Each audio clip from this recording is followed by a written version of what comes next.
Ebony, welcome to the show. Brilliant to see you again. A few weeks since we've last talked, and how much has changed? So yeah, a lot has changed. It's been pretty intense. I mean, there's a lot of stuff was going on, and yeah, I'm pumped. Yeah, so obviously when we last spoke a few weeks ago, you were saying how much you'd love to come and fight in the UK. You'd love to get in the UK, and that would be, you know, in itself would be enough. And you didn't see anything particularly on the horizon. You know, then all of a sudden, boom, here we are, November the 14th. In the Matchroom fight camp, you're fighting for the WBA bantamweight world title against Rachel Ball. So you've got the UK fight, you've got the world title, you've got everything. I mean, just tell us how that came about. When did you find out, and how much of a shock was it to you? So I've been actually like in negotiations for quite a while here in Australia to fight for the WBA title. I was in the rankings. I'm in the rankings. And like, save a long story short, I fell through. Not on my behalf, but it just fell through. And my manager had contacts with Eddie, and Eddie pretty much said, hey, reached out and was like, hey, would you want to fight Rachel Ball for the WBA title? You know, like you know, obviously I'm bantamweight. I always fight bantamweight, and I think Rachel's always said she wanted to come down to bantamweight. She felt pretty comfortable at super. So yeah, and obviously knowing that I suppose I have a big fan base over there, it just kind of made sense. And you know, so I mean, it's probably the best outcome for me. Like you said, like I just wanted to fight in the UK. I was just happy to fight in the UK. I wanted to just fight there, you know. So for me to be able to now come over and actually fight for the world title is pretty epic, you know. It's pretty unreal. There's a few things I'd like to pull apart about this fight, Ebony. I'd like you to help me with that. I mean, I'm looking at it first of all from a bookie's perspective. Let's look at the stats, and let's look. I mean, you're obviously 4-0. You've fought 14 professional rounds. You've had 2 stoppages in those 4 fights. You know, Rachel is 6-1. She hasn't had any stoppages, but she's been 8 rounds twice, and she's been 10 rounds once. Now, this fight is set over 10 rounds. How do you feel about your longevity over 10? You know, I mean, you've already said you don't think it's going to go 10, but you know you've got to prep for 10. So how are you feeling about going into, you know, it's going to be uncharted territory after 6 for you. You've only been 6 once. So how are you feeling about the distance of the fight? Well, you train for the fight you're training for. Like, you know, I don't fight. I train for 10 rounds. You know what I mean? There's plenty of fighters out there that you know, like Tyson, or, you know, like Enzo Mack, who, like, you know, their first however many fights were finished in the first couple of rounds. You know what I mean? Like, it's, you know, you have so many fights finishing them all, like, not going past 3 or 4 rounds, you know, and then, you know, you do those long rounds, and it always is a question. 100% it is a question, but I have full confidence in my training. You know, like, I'm sparring around, you know, like, I'm not going to go into what I'm doing with my training, but I'm well confident. I feel like fit as right now. You know, I feel like it would just come down to really on the night how I handle the night of the pressure of the fight. I think you know, because I think that's that I haven't been in that situation before. Rachel's been there on a big stage and stuff, so I think if anything, you know, that could be something. It could be, you know, but I you know, I'm pretty confident, and I know that this is what I'm kind of born for. I told myself, you know, I know I'm born for this. This is what I want to do. This is what I work so hard towards doing. You know, so I'm pretty sure I embrace it. Like, I embrace every opportunity and everything that comes my way, you know, and smash it. And if like I said, we've got to give Rachel experience. You know, those 46 pro rounds against your 14 pro rounds across. Exactly. Yeah, definitely. So we'll give her that. But another big factor when you look at this, and when you look at the box rec and you break it down, is you're a bantamweight and you're fighting for the bantamweight world title. I mean, you know, Rachel's been up to feather. She's occasionally dropped to super bantam, but she's never actually. But this will be her first fight at bantamweight. So yeah, she's done like light. She's even done like lightweight and I think super light. You know, so yeah. I mean, this is my natural weight division. You know, I feel super strong at this weight, like so strong. Yeah. You know, and I'm feeling extra strong at the moment. Like, I mean, all what I've been doing over COVID and stuff like that, like, yeah, like, I mean, I have absolutely no I don't know, insecurities in towards my conditioning and how that this is my division. You know, I'm confident. I know I've been there. I know how I feel at that weight. And like I said, it's only better now. And I like longer rounds, to be honest. When I'm sparring, I'm only really warming up in the 3th, 4th round now. That's when I start kicking in. And I'm one of those people that, even in the amateurs, like my last round was always the best. Like I'm one of those people that it's the last rounds that are my best rounds, because that's when I'm digging deep, you know, and that's when I really come alive. So, and I love, like, you know, I'd like to have the ring experience, you know, but at the same time, you know, I like to finish it early. I'm super pumped about this. I think ideally it would have been good to have an 8-rounder or another 6-rounder first, but I'm telling you, like, I probably would have stopped that early too. You know what I mean? Like, just because that distance doesn't mean they're going to go that far, you know. I know what I'm doing in sparring, and I mean, if I can bring that to the fight, then yeah, I mean, she's going to be in trouble. And how do you see the styles gelling? Because obviously we see you as quite an aggressive fighter. We see that Bob Eve style come in, you know, and like I say, you've got that sort of 50% knockout ratio anyway. So you'll be looking, and you've already said you'll be looking for that stoppage. You know, Rachel has obviously just come off that big win against Shannon Courtney, which has catapulted maybe into this position. Shannon's quite an aggressive fighter as well. She dealt with it quite well. And Rachel, although we said, like I said, this is not going to be her natural weight, she's quite long, you know. So how do you see the two styles playing out in that fight? Do you think Rachel will keep it long and you'll be trying to get in and aggressive? Do you see a more sort of Ali Fraser style, or how do you see it playing? I think she would be silly to sit with me and trade. I hope she does. I love that. But I don't think she will. Like, what use that reach, I suppose. You know. But I'm really good at cutting in. Like, I've been spending 9 months. Like, what month are we in? This whole COVID, since my last fight, perfecting my coming in, my inside game, and you know, cutting inside, cutting the ring off, because that's the style of my fighting as well. And for me, with someone so tall, especially her height, like she's extra tall, it's going to be even easier for me to roll under her punches. She's punching down, you know what I mean? Like, I find like it's going to be, she's at a height where, some things you could think that it would be hard, but there's a lot of advantages to it for me as well with my fight style. Because I'm not a kind of boxer. Like even Shannon, like she's aggressive, but she likes to go in and out a lot. You know what I mean? Like I don't really like to do that. And I think it's the problem coming in and out. If you're not really very good at that, that's when you're going to get clipped by someone like Rachel Ball. You know, so. And can you tell us a bit more about now?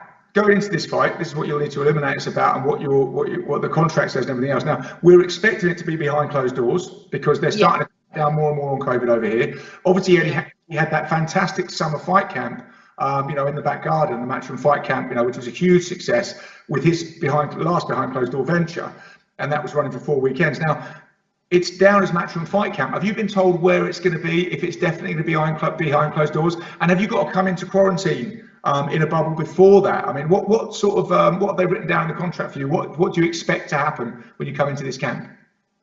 Yeah, I know it's in London, and I know where it is, but I don't really know what I'm supposed to say. Like, if he hasn't announced it, then it's not really up to me. So, I presume it's not in his garden. So yeah, it's not in his garden.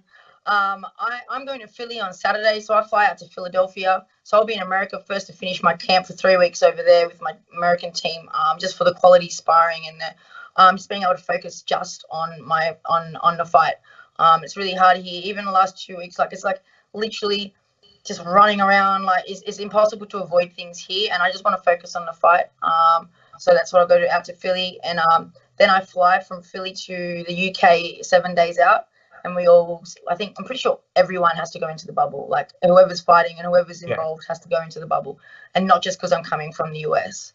So, I think that's going to be all those little things.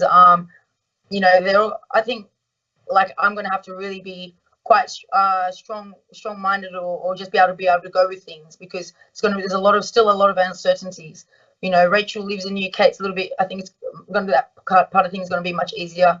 You know, even just me trying to get out of Australia was a headache. Like, I mean, what I've been going through trying to get out of Australia with the exemptions was full on. So it's hard. You know, it's not easy. It's not an easy venture for me to get over there. There's a lot of, you know, even from me coming straight from Australia to the UK, that's a 26, 27 hour flight. I wasn't going to do that a week out of my fight. Yeah. You know, and I'm not going to then fly over there as well for my camp over there when it's I'm unfamiliar. I don't know anyone. Like, I mean, how do I trust over there to do my camp? Like, can I find sparring? Is there anyone going to take me here and there? So it wasn't really ideal for me to come and do my camp there with the situation. I mean, if it was a better situation, I probably could have figured it out to be in UK, which would have probably been more ideal. But even just going to Philly, is good for me. It's only like 6 hours in a flight. You know, it's a couple hour difference. It's nothing. It's not really that big as it would be if I was coming straight from Australia. So I think it's a much better option. But again, it's still a lot of traveling. So, you know, but I don't make excuses. I'll come in there and I'm going to fight, and it's going to be exciting. Yeah. I'll make her pay for it. One day maybe this could be your camp. This is always at your disposal. I should have said that before. Yeah, it's shit. I think, you know what, ideally I would have loved to come to the UK as like a trip and sussed out places, sussed out gym, you know, made those networks, met people that I could trust, you know, because the last thing you want to do, like, you know, and it sounds silly to say, but you also don't want to be too skeptic.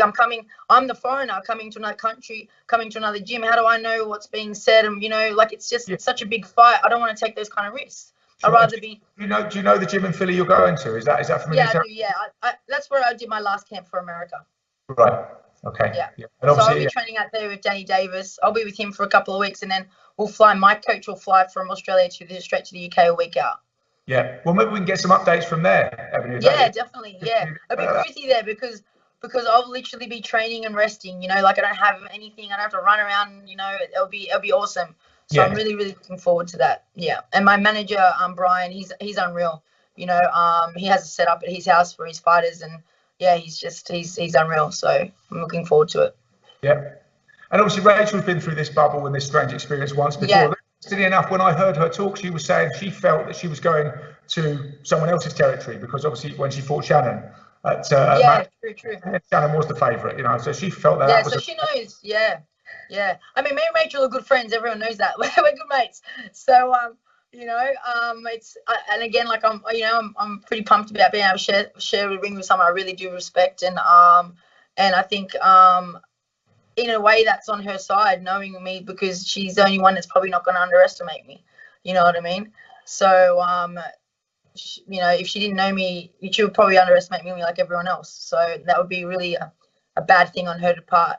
But I think, you know, I sent her a message before when we realized that it was all signed that, and I just said, hey, like, looks like I'm coming to the UK. You know, I'm going to meet you, send a ring. You know, pumped. You know, it was just funny that we're talking about it in an interview recently, saying if we ever fought each other, blah blah. You know, I just said, you know, best wishes for your camp. You know, I hope it all goes good. I'm looking forward to sharing the ring with you, and may the best girl win. You know. And Ebanie, I know I've seen you two chat, and you obviously get on very well. You know, you're both really nice people. You both come across brilliantly. Have you ever actually met her in the flesh? No, I haven't. I've never been to the UK. So the first you actually meet this person you get on with well, and you've got a bit of a relationship. I don't want to knock her out. I suppose it would be the weigh-in. Yeah. Yeah, the weigh-in. Yeah, true. It'll be the weigh-in. She get to see me in my nice lingerie. Yeah. No, yeah, true. You know, I'm pumped for the whole thing. I'm pumped for. I'm excited for the whole thing. I got itchy knuckles, like they're sore as well. I got itchy knuckles. I can't wait to punch someone with them little gloves on and no headgear, man. I'm pumped, you know. So that's everything about this is exciting for me. I love embracing that, the big stage. I'm made for that shit. Like, you know, that's why I'm coming over there. That's why, you know, it's happened so fast for me, because it's my destiny. So I mean, I'm gonna embrace it, and I'm gonna show everyone the Blonde Bomber, and that's what I'm excited about. You've got such a following over here as well, you know. I mean, I'm sure it's going to be. I know, and I'm feeling like that. There's not going to be no crowds and stuff in the situation, but you know, I look forward to bringing the belt back for defense. You know, and then hopefully there'll be some crowds. Yeah. Well, look, we're hugely looking forward to it, Ebanie, and I hope we can get some updates from the Philly camp. Yeah, for sure. From the bubble, you know, I mean, just so we can follow you in through this fight, and you know, I mean, it's great to see you in such a great place. You know, waiting. Yeah. And just out there. Oh, I'm pumped. Yeah, I am really, really excited. And no matter what, it's going to be an exciting fight. Me and Rachel are both tough fighters. You know, both very tough. So I'm looking forward to it. Yeah. I think it's going to be explosive. I mean, you both predicted knockouts. You know what I mean? Behind those trials, you both predicted knockouts. So I think it's going to be an explosive fight. It's going to be a great fight for women's boxing, and it's just going to carry on this fantastic run we've had. Yeah, I think it's been more. I think this fight's been more talk more talk on the boxing than the main event and the other ones, you know. And that's what it's about, you know. That's what we want to do. We want to get the talk. We want to get the eyes in on the boxing and the women's boxing. That's what we want. Exactly. And I'm looking forward to being part of it. It's so great that we were talking about this. We've been talking about the renaissance in women's boxing, the rise in women's boxing. What a great run we're having in the UK. And I could kind of see you were sitting outside of it thinking, I just want to be part of it. And now you're right in the middle. I mean, it couldn't be a big meant day. to be. You work hard and you get it. That's it. Yeah. Well, that's brilliant, Ebanie. Well, look, thanks very much for joining us. And thanks, I really John. See you in the run-up, and I really can't wait for the fight. Thanks ever so much. I appreciate it. Cheers. Cheers. Thanks. All right. Hey guys, watch me in action on November the 14th on Sky Sports, taking on Rachel Ball in your hometown in the UK. I cannot wait to get over there. It's going to be exciting. Make sure you tune in. You won't want to blink.